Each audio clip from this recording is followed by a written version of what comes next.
ভাই আপনি যদি লাইফে সুখ খুঁজতে চান তাহলে কখনোই সুখ হইতে পারবেন না। কারণ মানুষের একটা সিচুয়েশনে গেলে পরে এক একটা প্রবলেমে দাঁড়ায়।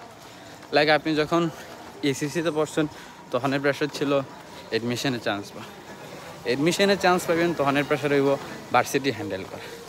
ভার্সিটি শেষ হইব তখন প্রেশার থাকবে জব প্রিপারেশন, জব হয়ে গেলে বিয়া, তারপরে ফ্যামিলি মেনটেন করা।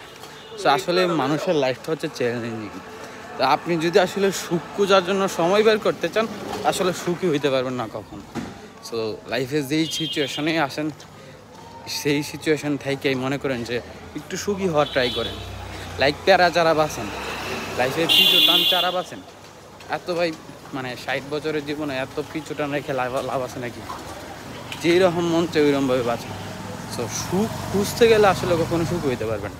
মানুষ প্রকৃতপক্ষে সুখী, কিন্তু মানুষের সুখ কারণে হচ্ছে সিচুয়েশন, অবস্থান, সমাজ, কে কী বলবে।